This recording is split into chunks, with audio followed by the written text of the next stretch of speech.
नमस्कार साथियों। आज का हमारा टॉपिक है आहड़ सभ्यता को लेकर। आहड़ सभ्यता जो वर्तमान में राजस्थान के उदयपुर ज़िले में स्थित है और उदयपुर ज़िले में आयड़ नदी के तट पर स्थित है। ये जो उदयपुर ज़िले में आयड़ नदी बहती है वो उदय सागर में जाने के बाद में उसका नाम बेड़च हो जाता है। तो आप आयड़ कहे या बेड़च कहे तो आयड़ या बेड़च नदी के तट पर जो सभ्यता है उसका नाम है आहड़ सभ्यता। क्या नाम है? आहड़ सभ्यता। ठीक है। अब इसके कुछ अन्य नाम के संदर्भ में बात करें, आहड़ सभ्यता के संदर्भ में अन्य नाम के संदर्भ में बात करें तो देखिए, आहड़ सभ्यता को स्थानीय भाषा में इसे धूलकोट सभ्यता भी कहा जाता है इसे। ठीक है। और 10वीं-11वीं शताब्दी में इसे आघाट दुर्ग या आघाटपुर के नाम से भी जाना जाता था। ठीक है। और प्राचीन शिलालेखों में ताम्रवती के नाम से इसे जाना जाता है, क्योंकि तांबे के प्रचुर मात्रा में यहाँ पर उपकरण हमें प्राप्त होते हैं। तांबे की भट्टियाँ मिली है ना, तांबे की 40 खाने मिली है। तो तांबे से संबंधित भी हम काफ़ी बात करेंगे। तो आहड़ सभ्यता के संदर्भ में बात कर रहे हैं तो आहड़ सभ्यता को एच.डी. साकलिया ने, है ना, ताम्रकाल भी कहा है। एच.डी. साकलिया ने क्या कहा है? तांबे के संदर्भ में बात करें तो ताम्रकाल कहा है। ठीक है। और एच.डी. साकलिया ने इस संस्कृति को बनास संस्कृति भी कहा है, क्योंकि आयड़ नदी जो है वो बनास नदी की ही एक सहायक नदी है। तो बनास की एक सहायक नदी होने के कारण ये पूरा एक बनास संस्कृति का ही एक हिस्सा है।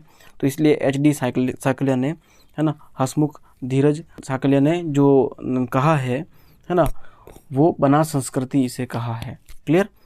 आहड़ सभ्यता जो है वो ताम्र पाषाण कालीन सभ्यता का प्रमुख उपकरण है। मतलब ये ताम्र पाषाण युगीन सभ्यता थी। ठीक है।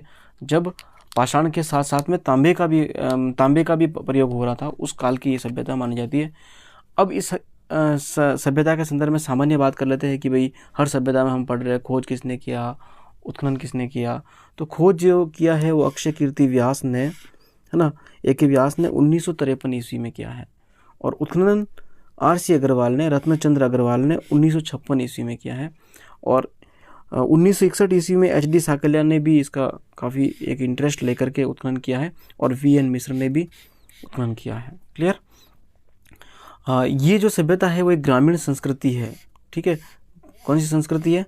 ग्रामीण संस्कृति है। क्लियर।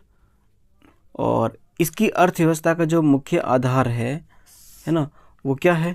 पशुपालन। वहाँ जब हमने कालीबंगा पढ़ा था, कालीबंगा की अर्थव्यवस्था का मुख्य आधार कृषि था। ठीक है। और जबकि यहाँ पर जो अर्थव्यवस्था का मुख्य आधार है वो क्या है? पशुपालन है। और उत्खनन में बस्तियों के स्तर कितने मिले हैं यहाँ से, आहड़ सभ्यता से? तो 8 स्तर मिले हैं। कितने स्तर मिले हैं? 8 स्तर मिले हैं। ये बात ध्यान रहे। कितने स्तर मिले? 8 स्तर मिले हैं। क्लियर। और चौथे स्तर से तांबे की 2 कुल्हाड़ियाँ मिली है। कितनी कुल्हाड़ियाँ मिली है? तांबे की 2 कुल्हाड़ियाँ मिली है। देखिए बहुत ही महत्वपूर्ण फैक्ट है। ठीक है। तो हम आहड़ सभ्यता को लगभग 3 पार्ट में कंप्लीट करेंगे। तो हम तो आज जो पढ़ा है वापस मैं उसका रिवीजन करा लेता हूँ। क्या बात करी हमने अभी? आहड़ सभ्यता के संदर्भ में बात की। क्लियर। आहड़ सभ्यता जो है वो उदयपुर, राजस्थान के उदयपुर ज़िले में स्थित है। कहाँ पर स्थित है? उदयपुर ज़िले में स्थित है। और आयड़ नदी के तट पर है। कौन सी नदी के तट पर? आयड़ नदी के तट पर। आयड़ नदी के तट पर है, जिसे बेड़च भी कहा जाता है। उदय सागर झील में गिरने के बाद में इसे बेड़च के नाम से जाना जाता है।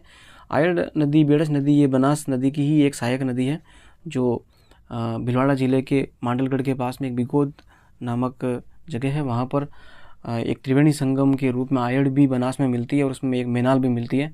तो मेनाल मतलब मेनाल, बेड़च और बनास एक त्रिवेणी संगम बनता है ना। जब हम राजस्थान भूगोल पढ़ेंगे तो अब हम उसको अच्छे से जानेंगे। तो अन्य नाम के संदर्भ में बात की तो स्थानीय भाषा में इसे क्या कहा? इसे धूलकोट कहा।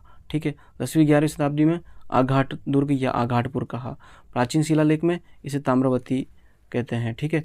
बनास संस्कृति किसने कहा? एच.डी. साकलिया ने। एच.डी. साकलिया ने और क्या कहा?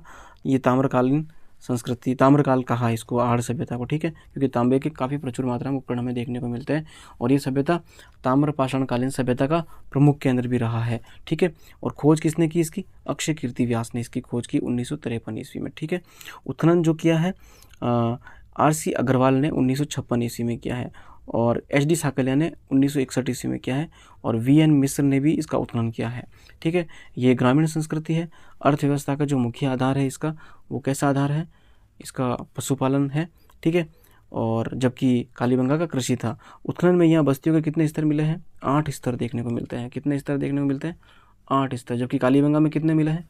5 स्तर देखने को मिले हैं। ध्यान रखना, कालीबंगा में 5 स्तर देखने को मिले हैं, आहड़ में 8 स्तर। आप और आहड़, ठीक है, ध्यान रखना। चौथे स्तर से तांबे की 2 कुल्हाड़ियाँ प्राप्त हुई है, ठीक है। आहड़ सभ्यता से संबंधित और महत्वपूर्ण फैक्ट है, उनसे संबंधित हम आहड़ सभ्यता के पार्ट 2 में बात करेंगे। तब तक आप इस वीडियो को दोबारा देखिए और ये जो फैक्ट मैंने बताए हैं उन्हें याद कीजिए। तब तक के लिए धन्यवाद।